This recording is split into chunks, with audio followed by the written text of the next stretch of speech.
ॐ अज्ञानतिमिरान्धस्य ज्ञानञ्जनशलाकया चक्षुरुन्मिलितं येन तस्मै श्रीगुरुवे नमः। श्रीचैतन्यमनोभीष्टं स्थापितं येन भूतले स्वयं रूपः कदा मह्यं ददाति स्वपदान्तिकम्।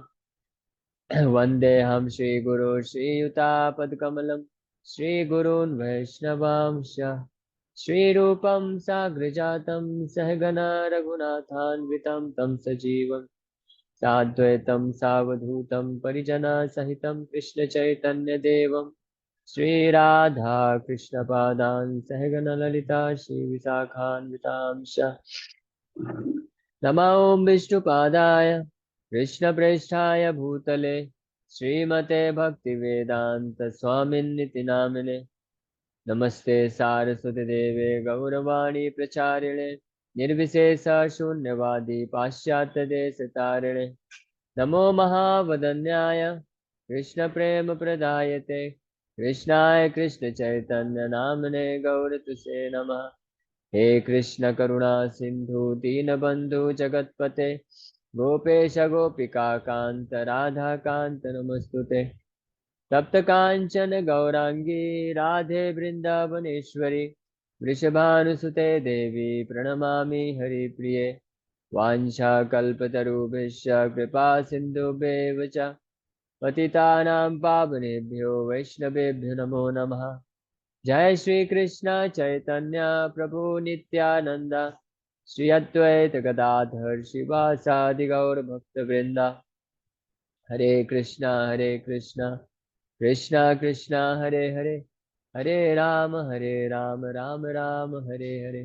हरे कृष्णा। तो आप सभी भक्तों का हार्दिक स्वागत है आज के इस श्रीमद् भगवद गीता के डिस्कशन में। तो आज हम लोग चर्चा करेंगे श्रीमद् भगवद गीता पहला अध्याय श्लोक संख्या 19।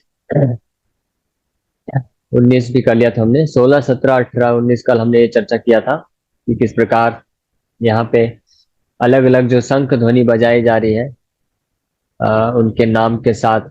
युधिष्ठिर महाराज के शंख का नाम अनंत विजयम राजम राजा कुंती पुत्र युधिष्ठिरः नकुलः सह देवश्च सुघोषमणि पुष्पकौ काश्यश्च परमेश्वास शिखंडी च महारथा दृष्टद्युम्नो विराटश्च सात्विकश्च पराजिता द्रुपदो द्रौपदेयश्च सर्वशः पृथ्वीपते सौभद्रश्च महाबाहु शंखान् दद्मु पृथक पृथक। इन श्लोकों में पांडवों की तरफ से जो अलग अलग महान योद्धा हैं उन्होंने जो शंख बजाया उसका वर्णन है।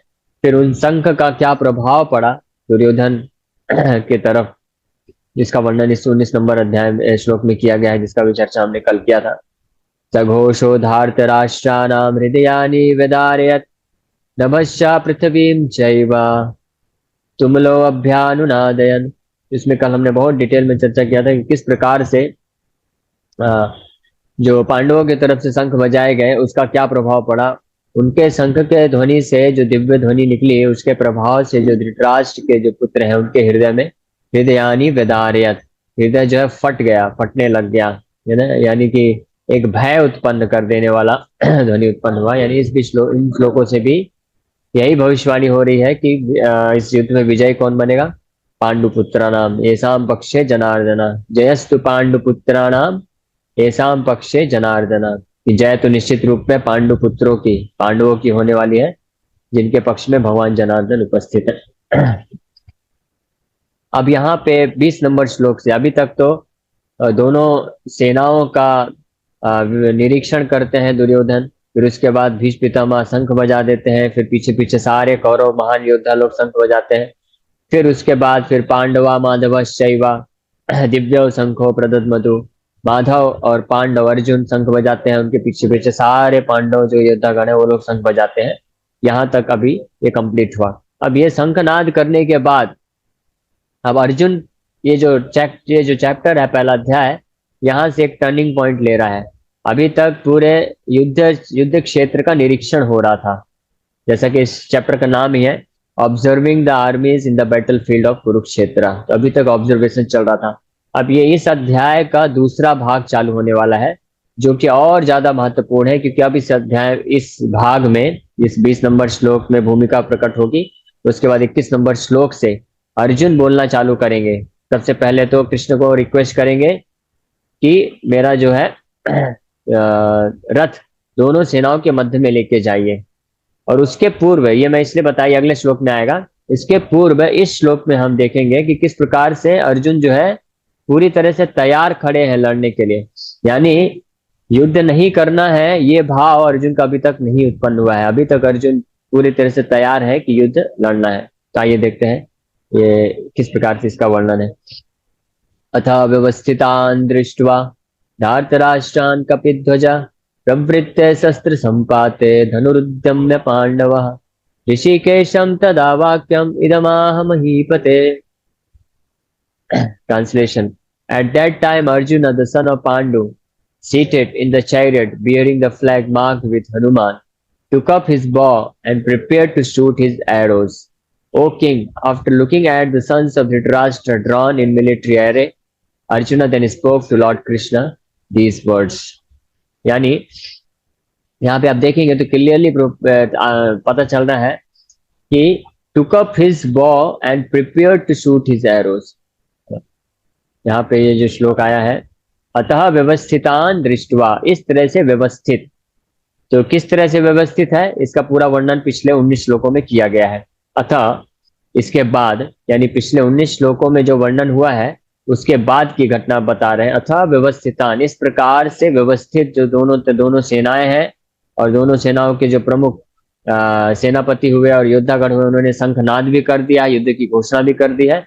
इस अवस्था में जब अर्जुन देख रहे हैं, अतः व्यवस्थितान दृष्टवा, दृष्टवा मतलब देख कर या देखते हुए, जो है अर्जुन क्या कर रहे हैं, अर्जुन किसको देखते हुए, धार्तराष्ट्रान यानी दुर्योधन, धृतराष्ट्र के पुत्रों की सेनाओं को ऑब्जर्व करते हुए, ऐसे अर्जुन जिनका जो रथ है वो कैसा है, कपित ध्वजा। अर्जुन के रथ का नाम था कपित ध्वजा, यानी जिनके ध्वज में कपि हनुमान जी विराजमान थे, इसलिए ये नाम वर्णन है। प्रवृत्ते शस्त्र संपाते, तो अर्जुन की स्थिति कैसे, अर्जुन किस भाव में है, प्रवृत्ते मतलब पूर्ण रूप से सुसज्जित है हथियारों से, शस्त्र संपाते धनुरुद्यम्य पांडवा, धनुष को उठा के रखे हुए हैं अपने हाथ में, गांडीव उनके हाथ में है। और पांडव अर्जुन जो है ऋषिकेशम तदा वाक्यम, ऋषिकेश भगवान ऋषिकेश को ये वाक्य बोले, दमाह महीपते, हे राजा, यानी ये संजय धृतराष्ट्र को बोल रहे हैं, हे राजा अर्जुन इस अवस्था में, यानी प्रवृत्ति शस्त्र संपाते, पूर्ण रूप से तैयार खड़े हैं कि युद्ध करना ही करना है, पूरी तरह से इस डिसीजन पे हैं। और निश्चित रूप में जब ऋषिकेशम तदा वाक्यम, अब वो भगवान ऋषिकेश को, भगवान कृष्ण को कुछ बोलने जा रहे हैं, तो अगर धनुष उठा के खड़े हैं और पूरी तरह से प्रवृत्ति शस्त्र संपाते, युद्ध करने के लिए पूरी तरह से तैयार हैं, तो निश्चित रूप से उनको, भगवान को तो ये नहीं बोलने वाले अभी कि मैं युद्ध नहीं करूंगा, या युद्ध क्यों नहीं करना है, मुझे जो है आसक्ति आ रहा है, या मोह आ रहा है, या मुझे मेरा जो मन है वो तनाव में आ रहा है, ये नहीं बोलने वाले निश्चित रूप में। क्योंकि अगर ये बोलना होता तो पहले इस प्रवृत्ति शस्त्र संपाते नहीं होना चाहिए था, यानी धनुष उठा के खड़े हैं, इसका मतलब ही इज प्रिपेयर्ड, वो अभी तैयार है। और क्या बोलने वाले आगे बताएगा, यानी जो आगे बोलने वाले हैं वो यही बोलने वाले हैं कि मैं युद्ध करने के लिए, ऑब्जर्वेशन करने के लिए मेरा रथ दोनों के बीच में लेके जाइए, ताकि मैं देख सकूं किनको किनको मुझे फाइट करना है, कौन कौन महारथी लोग सामने आके खड़े हुए हैं, उनकी शक्तियों का आकलन करके मैं उस हिसाब से प्रिपेयर करके अपने बाण को तैयार कर लूं। इस भाव से अर्जुन ऋषिकेशम तदा वाक्यम इदम आह, आह मतलब बोले, इस भाव से अर्जुन बोल रहे हैं। फिर ऐसा क्या हो जाता है कि अर्जुन जो है इस युद्ध को लड़ने से मना कर देते हैं, वो हम लोग आगे आने वाले श्लोकों में देखेंगे। वहां पे एक और टर्निंग, बहुत विशेष अर्जुन के जीवन में टर्निंग पॉइंट आता है। ये जो श्लोक है इस चैप्टर, इस अध्याय का एक टर्निंग पॉइंट है। टर्निंग पॉइंट मतलब यहाँ से एक मुड़ाव आ रहा है, दूसरा भाग चालू हो रहा है। लेकिन उस दूसरे भाग के अंदर जो अर्जुन के जीवन में परिवर्तन आ रहा है, एक दूसरा पड़ाव आने वाला है, वो आगे वाले 26-27 नंबर श्लोक में जब हम देखेंगे कि किस प्रकार जब भगवान कृष्ण अर्जुन के रथ को दोनों सेनाओं के मध्य में लेके जाते हैं, फिर वहां पे ऐसा क्या होता है कि अर्जुन जो है अपने उनका हृदय परिवर्तित हो जाता है, मन परिवर्तित हो जाता है, और जो शस्त्र संपाते हैं वो अभी अस्त्र शस्त्र लड़ने के लिए मना कर देते हैं। तो हम लोग आगे आने वाले श्लोक में देखेंगे, लेकिन यहाँ पे ये पॉइंट आया था इसलिए मैं जस्ट इसका भूमिका बताया। हम लोग तात्पर्य पढ़ते हैं, फिर थोड़ा और डिस्कस करेंगे इसके ऊपर। The battle was just about to begin, यानी युद्ध जस्ट शुरुआत होने ही वाला था। It is understood from the above statement that the sons of Dhritarashtra were more or less disheartened by the unexpected arrangement of military force by the Pandavas, who were guided by the direct instructions of Lord Krishna on the battlefield। जैसा कि पिछले श्लोकों से हमको यह अनुभूति हुई है कि ये पता चलता है कि धृतराष्ट्र के पुत्र दुर्योधन आदि वो लोग पूरे, उनका हृदय भयभीत अवस्था में था, और जो दुर्योधन सॉरी जो अर्जुन और पांडव के योद्धागण थे वो लोग बहुत ही उत्साह के साथ और युद्ध करने के लिए तैयारी में खड़े हुए थे, क्योंकि भगवान कृष्ण उनके साथ स्वयं उपस्थित थे। तो ये स्थिति है अभी। The emblem of Hanuman on the flag of Arjuna is another sign of victory, because Hanuman cooperated with lord Rama in the battle between Ram and Ravana, and lord Rama emerge victorious.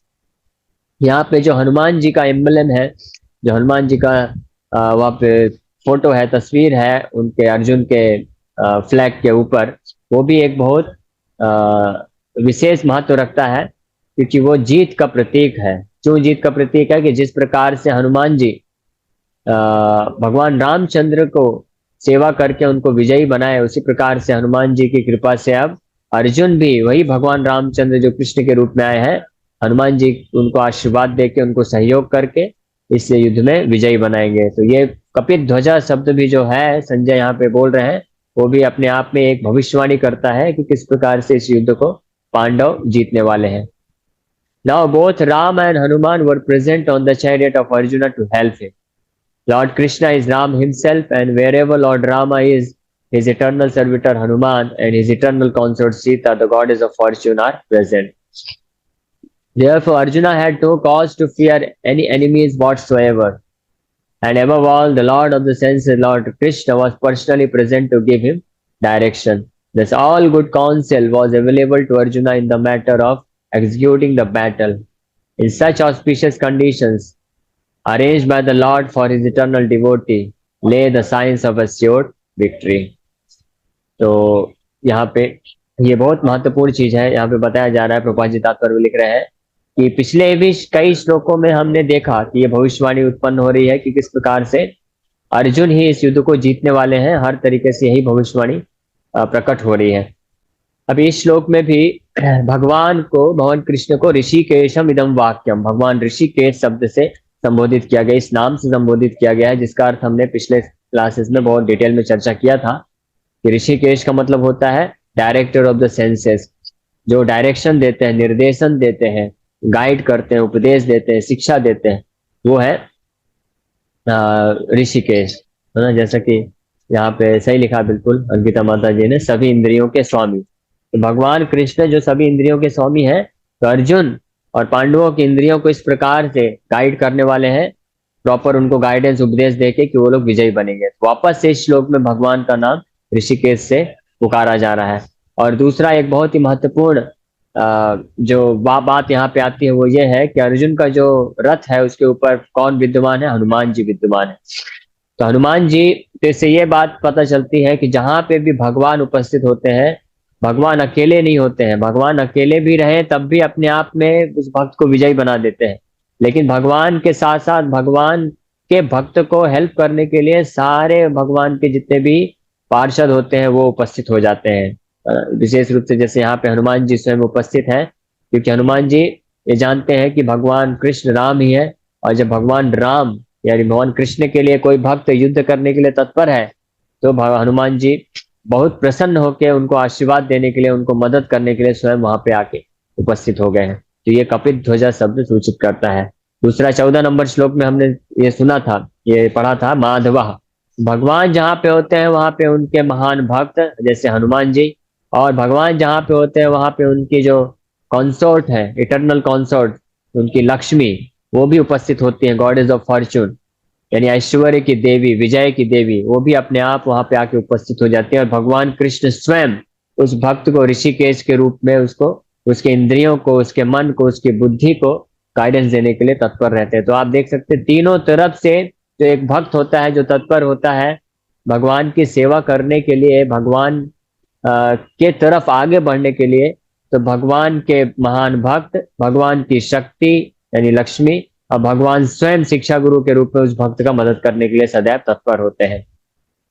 उसी प्रकार से हम देखते हैं हमारे जीवन में भी, आप सब लोग यहाँ पे जो उपस्थित हैं, तो इसका कारण क्या है कि आपने कभी न कभी आपके इच्छा हृदय में ये इच्छा प्रकट किया कि मैं भगवान कृष्ण का भक्त बनना चाहता हूँ, इस भौतिक संसार से मुक्त होना चाहता हूँ, असली सुख असली दिव्य आनंद को प्राप्त करना चाहता हूँ, चाहे इस जन्म में या पिछले जन्म में।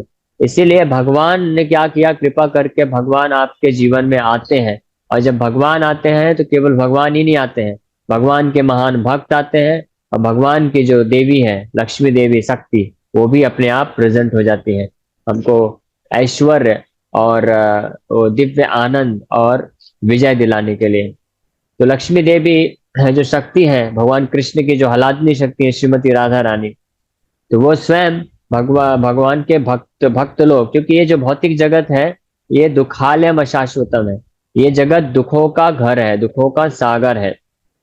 और विशेष रूप से शिला भक्ति सिद्धांत सरस्वती महाराज बोला करते थे, जो हमारे प्रभुपाद जी के गुरु महाराज हुए, वो बोला करते थे कि this material world is not a fit place for any gentleman, कि कोई भी सज्जन व्यक्ति के लिए ये भौतिक जगत सही उपयुक्त जगह नहीं है। और सज्जन व्यक्ति कौन है?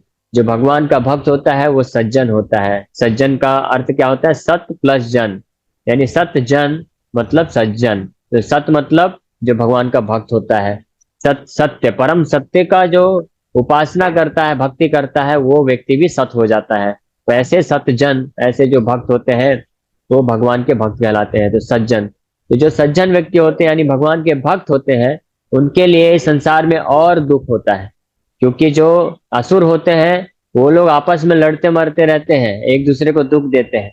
लेकिन जब कोई भक्त वहां पे आ जाता है उनकी सभा में, तो भक्तों को दोनों तरह के, हर तरह के असुर लोग मिलकर उसको कष्ट देने का प्रयास करते हैं। तो भक्तों के लिए विशेष रूप से ये भौतिक जगत जो है बहुत ही दुखदाई होता है, जब कोई भक्त ये प्रयास करता है कि किस प्रकार से इस भौतिक जगत के लोगों के साथ मेल मिलाप रखते हुए भगवान की भक्ति करें, भक्ति में आगे बढ़े। तो ये बहुत कठिनाई का कारण होता है, और ये ही तपस्या है भक्तों की। इस तपस्या, लेकिन भक्त जो होते हैं वो हर तरह के इस कठिनाइयों को, दुखों को सहते हुए भगवान का भक्ति नहीं छोड़ते हैं। ये विशेष बात होती है भक्तों की। जो प्रहलाद महाराज थे, प्रहलाद महाराज को बस क्या करना था? उनको बस भगवान विष्णु का भक्ति छोड़ना था। अगर इतना वो कर देते तो हिरण्यकशिपु पूर्ण रूप से संतुष्ट हो जाता और उनको राजा भी बना देता, क्योंकि हिरण्यकशिपु का फेवरेट थे प्रहलाद महाराज। लेकिन प्रहलाद महाराज का केवल एक ही गलती था, जिसके कारण उनको पूरा हिरण्यकशिपु और सारे असुर लोग जो उनके विरोध में खड़े हो गए। वो क्या गलती था? कि वो भगवान विष्णु का नाम कीर्तन करते थे, भक्ति करते थे। तो इस प्रकार से हम देख सकते हैं, पांडव हो, प्रहलाद महाराज हो, या कोई भी महान भक्त आप देखिए, उन सब के जीवन में दुख आया है। उसका कारण क्या रहा है? ब्रज में, वृंदावन में जब ब्रजवासी थे, भगवान कृष्ण के आने के पहले, जन्म के पहले बहुत अच्छे से खुशहाली से जीते थे, कोई असुर जाके वहां पे अटैक नहीं करता था। लेकिन जैसे ही भगवान कृष्ण आए और ब्रजवासियों का कृष्ण के प्रति प्रेम आया, वो भक्ति करने लग गए, सेवा करने लग गए, तो सारे तरह के जो कष्ट आने चालू हो गए, सारे तरह के दुख और सारे तरह के असुर लोग आके अटैक करने लग गए। लेकिन उनकी महानता देखिए कि फिर भी उन्होंने कृष्ण को छोड़ा नहीं, कृष्ण की सेवा नहीं छोड़े, कृष्ण को प्रेम करना नहीं छोड़े, कृष्ण का आश्रय ना लेना ये भी नहीं छोड़े, हमेशा कृष्ण को के प्रति आश्रित रहे, कृष्ण को प्रेम किए। ये भगवान के महान भक्तों की पहचान होती है। तो लेकिन जब इस प्रकार से किसी भक्त के जीवन में इतने दुख कष्ट लोग उत्पन्न करते हैं, इसको देखते हैं, तो भगवान की जो शक्ति है, हलादनी शक्ति श्रीमती राधा रानी, जो हलादनी शक्ति का कार्य क्या है? श्रीमती राधा रानी भगवान कृष्ण को आनंद प्रदान करती है, वो उनका फंक्शन है। और वही श्रीमती राधा रानी जब देखती है कि कोई भक्त, उनका कोई भक्त भगवान कृष्ण की सेवा में इतना तत्पर है, भगवान कृष्ण का नाम लेना, भजन करना, जप करना, नियम पालन करना ये नहीं छोड़ रहा है, भले ही कितने ही सगे संबंधी उसकी उपासना करे, अवहेलना करे, उनको निंदा करे, उनको तकलीफ दे, लेकिन फिर भी नहीं छोड़ रहा है, तो श्रीमती राधा रानी अत्यंत प्रसन्न होके ऐसे भक्त के जीवन में, उसके हृदय में इतना आनंद भर देती है कि हर तरह के कष्टों को वो सहन करते हुए भक्ति मार्ग में आगे बढ़ता चला जाता है। अब इस बात की अनुभूति देखिए, जो भक्त नहीं है वो नहीं कर सकते हैं।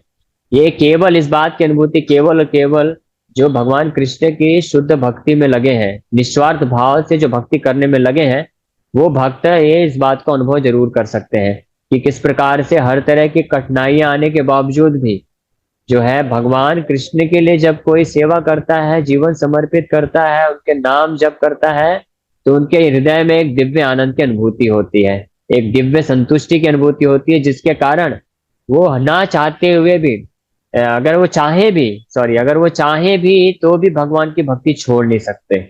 और वो जो दिव्य आनंद मिलता है वो श्रीमती राधा रानी की कृपा से मिलता है, भगवान की शक्ति से कृपा से मिलता है। तो कहने का मतलब ये है कि ये मैं इसलिए बताया कि जहां पे भी जब भी कोई व्यक्ति भगवान को अपने जीवन में लाता है, उनका भक्ति करना प्रारंभ करता है, तो भगवान के साथ साथ उनकी जो इटर्नल कॉन्सर्ट है, उनके सनातन संगनी हलादनी शक्ति जो है श्रीमती राधा रानी, लक्ष्मी माता, सीता माता के रूप में वो भक्त के जीवन में आती है और उनको दिव्य आनंद प्रदान करती है, ताकि वो नए नए रस को प्राप्त करके भगवान की भक्ति में आगे बढ़ता रहे। तो उनकी कृपा से यही है असली ऐश्वर्य, भगवान के सेवा में दिव्य आनंद मिलना, यही असली ऐश्वर्य है। और यही प्रतीक है कि लक्ष्मीपति, जहाँ पे पति है वहीं पे लक्ष्मी माता आती है। और इस प्रकार से जब भक्त भगवान के सेवा में नियुक्त रखता है अपने आप को, हर तरह की तकलीफ आते हुए भी, जिस प्रकार से वो अपने जैसे ये शरीर को छोड़ता है, त्यक्त्वा देहम पुनर्जन्म न विद्यते, ये उसका शरीर, ये जन्म देह छोड़ने पे उसको वापस से जन्म नहीं लेना पड़ता है, वो है असली विजय। विजय विजय का मतलब क्या है? मृत्यु के ऊपर विजय। मृत्यु के ऊपर विजय का मतलब है कि वापस से जन्म न लेना पड़े, इस संसार को छोड़ के भगवान के धाम को प्राप्त कर ले, ये है विजय। तो लक्ष्मी की उपस्थिति का ये साक्षात्कार होता है भक्त के जीवन में, तो उसको असली ऐश्वर्य, भक्ति रूपी दिव्य आनंद का ऐश्वर्य प्राप्त होता है, और इस संसार को छोड़ने के बाद भगवान के धाम को प्राप्त करता है, मृत्यु के ऊपर विजय प्राप्त कर लेता है। और दूसरी बात, भगवान कृष्ण जब आते हैं तो लक्ष्मी आती है, श्रीमती राधा रानी शक्ति आती है, और साथ ही साथ में भगवान के महान भक्त भी आते हैं। तो हम सब जो यहाँ पे उपस्थित हैं, हम सबको भगवान के शुद्ध भक्तों का संग मिल रहा है, विशेष रूप से शिला प्रभुपाद जी का। शिला प्रभुपाद जी के इस्कॉन संस्था में जो भी जुड़ गया, इसका मतलब वो प्रभुपाद जी का शिष्य बन गया। प्रभुपाद जी का शिक्षा डिसाइपल बोलते हैं उसको, शिक्षा शिष्य, यानी हर इस्कॉन के भक्त के लिए प्रभुपाद जी शिक्षा गुरु के रूप में कार्य करते हैं। तो प्रभुपाद जी जैसे महान भक्त, शुद्ध भक्त का आश्रय प्राप्त हो जाना, ये किस कारण हुआ? क्योंकि हम भगवान कृष्ण के भक्ति में इंटरेस्ट दिखाए। जिस प्रकार से यहाँ पे अर्जुन के जीवन में, जब अर्जुन ने केवल कृष्ण को ही समर्पण किया, कृष्ण को अपने पास जीवन में लेके आए, तो ऑटोमेटिकली उनके महानतम भक्त हनुमान जी प्रकट हो गए अर्जुन को मदद करने के लिए। ऑटोमेटिकली उनकी जो नित्य संगनी है श्रीमती राधा रानी, लक्ष्मी के रूप में, लक्ष्मी स्वरूप जो है वहां पे प्रकट हो जाती है, प्रेजेंट हो जाती है उस भक्त को हर प्रकार से ऐश्वर्य और विजय दिलाने के लिए। तो ये प्रभाव होता है। और दूसरा बात, हमको एक और बहुत महत्वपूर्ण शिक्षा है इसमें से, कि जिस प्रकार से हनुमान जी अर्जुन को यहाँ पे मदद करने के लिए आए हैं, क्योंकि अर्जुन भगवान कृष्ण की सेवा में नियुक्त है, उस प्रकार से जब हम कृष्ण की सेवा में लगते हैं तो हम लोग अकेले नहीं हैं। जैसे मैं बता ही रहा था कि इस भौतिक जगत में हर तरह के लोग आएंगे और दुख देंगे, और विशेष रूप से उन भक्तों को ज्यादा परेशान किया जाता है जो प्रचार कार्य में लगते हैं, है ना। विशेष रूप से जो भक्त एक जगह से दूसरे जगह, पूरे जगह भ्रमण कर करके प्रचार करते हैं, तो उनको कई लोग आएंगे जो उनको गाली देंगे, उनको कई बार तो मारपीट भी करते हैं लोग, है ना। लोगों को सहन नहीं होता कि ये कृष्ण का प्रचार क्यों कर रहा है निस्वार्थ भाव से, इसको कुछ नहीं चाहिए, लेकिन फिर भी वो आके परेशान करते हैं। तो जो भक्त होते हैं, जो शुद्ध हृदय के भक्त होते हैं, जो भगवान के चरण कमलों का पूर्ण आश्रय लेके बैठे हुए हैं, तो वो इस बात को जानते हैं कि मैं अकेला नहीं हूँ, भगवान तो है ही है साथ में, लेकिन साथ साथ में भगवान के वो सारे शुद्ध महान भक्त हैं, हमारे सारे पूर्ववर्ती आचार्य हमारे साथ में हमको मदद करने के लिए, है ना। जब प्रभुपाद जी अमेरिका गए थे, तो अमेरिका में प्रभुपाद जी अकेले थे। 70 साल की आयु, बूढ़ा व्यक्ति अमेरिका में अकेले है, उनके पास ना तो पैसा है, ना तो कोई कांटेक्ट है, कुछ भी नहीं है, लेकिन फिर भी प्रभुपाद जी बोलते हैं कि मैं कभी डरा नहीं, मैं कभी घबराया नहीं। आप फिर भी देखिए प्रभुपाद जी के लेक्चर सुनिए, प्रभुपाद जी कितना बोल्डली जो है प्रचार करते हैं, है ना, बिना घबराए, बिना डरे। उसका क्या कारण है? प्रभुपाद जी बोलते हैं कि I never felt separation from my spiritual master. मैं कभी ये अनुभव नहीं किया कि मेरे जो गुरु हैं, मेरे पूर्ववर्ती आचार्य हैं, मेरे से अलग है।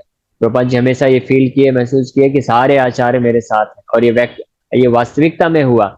जब प्रभुपाद जी अमेरिका जाने का प्लानिंग कर रहे थे तो राधा दामोदर मंदिर में साक्षात श्रील रूप गोस्वामी, जो चैतन्य महाप्रभु के बहुत ही निकटतम पार्षद हुए, उन्होंने दर्शन दिया प्रभुपाद जी को। और प्रभुपाद जी उनसे याचना कर रहे थे कि मैं किस प्रकार से, मैं अकेला बूढ़ा व्यक्ति, मैं कैसे चैतन्य महाप्रभु के संदेश को पूरे पृथ्वी में फैलाऊंगा। मेरे गुरु महाराज ने तो आदेश दे दिया, लेकिन मैं योग्यता विहीन हूँ, मेरे में भक्ति नहीं है, ज्ञान नहीं है और सक्षमता भी नहीं है, मेरा तो शरीर भी बूढ़ा हो गया है। तो रूप गोस्वामी उनको आश्वासन देते हैं कि आप अकेले नहीं हैं, हम सब आपके साथ हैं और हमने पूरा अरेंजमेंट वहां पे कर दिया है, आप टेंशन मत लो, आप जाओ और हम बहुत सारे ऐसे भक्तों को आपके पास भेजेंगे जो आपके प्रचार के मिशन में मदद करेंगे। तो उनके आश्वासन से प्रभुपाद जी निकले। जब प्रभुपाद जी जहाज में थे तो उनको 2 बार हार्ट अटैक आया। तो प्रभुपाद जी फिर विचार करने लग गए कि क्या मालूम मैं वहां तक अमेरिका पहुंच भी पाऊंगा कि नहीं पहुंच पाऊंगा, क्योंकि पानी से जहाज से जा रहे थे, 1.5 महीने से ज्यादा समय लग रहा था।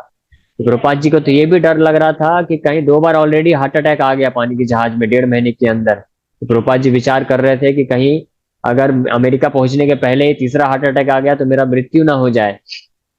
तो इस भय से प्रभुपाद जी जब रात को सोए थे, उनके सपने में साक्षात भगवान कृष्ण आते हैं और उनकी नाव को नाविक बन के चलाते हैं। और केवल कृष्ण ही नहीं, उनके साथ चारों तरफ सारे अवतार और फिर सारे पूर्ववर्ती आचार्य वहां पे उपस्थित होते हैं और उनको प्रभुपाद जी को आश्वासन देते हैं कि हम सब आपके साथ हैं, आप बस जाइए और जो है, क्योंकि आप शुद्ध भक्त हैं, शुद्ध प्रचार करने जा रहे हैं, तो आप निश्चिंत रहिए कि ये जो मिशन है सक्सेसफुल होगा। और हम लोग देख सकते हैं कि किस प्रकार से प्रभुपाद जी ने वो कर दिखाया जो पूरे इतिहास में आज तक कोई भी व्यक्ति नहीं कर पाया, चाहे भौतिकवादी व्यक्ति हो या आध्यात्मिकवादी व्यक्ति हो, कोई भी व्यक्ति इस तरह का अद्भुत कार्य नहीं कर पाया कि 70 साल की उम्र में 10 साल के अंदर अंदर 108 मंदिर खड़ा कर देना, 10,000 विदेशी शिष्यों को दीक्षा दे देना और 80 से ज्यादा पुस्तकों का, ग्रंथों का अनुवाद कर देना, जो कि आगे 10,000 साल तक चलने वाली। तो ये है ग्लोरीज। ये जिस प्रकार से अर्जुन भगवान के लिए युद्ध करने के लिए तैयार हुए, हनुमान जी उनको आके मदद किए, उस प्रकार से प्रभुपाद जी भी गए युद्ध करने के लिए कृष्ण के लिए, महाप्रभु के लिए। तो चैतन्य महाप्रभु समेत सारे आचार्य जो है उनको आके मदद किए। और वो आज भी सत्य है, आज भी कोई भक्त निस्वार्थ भाव से जब प्रचार कार्य में जुड़ेगा भगवान की प्रसन्नता के लिए, तो निश्चित रूप में भगवान और सारे आचार्य जो है उस भक्त को मदद करने के लिए हमेशा तत्पर रहते हैं। हरे कृष्णा। इसी के साथ हम लोग आज यहाँ पे विराम देते हैं।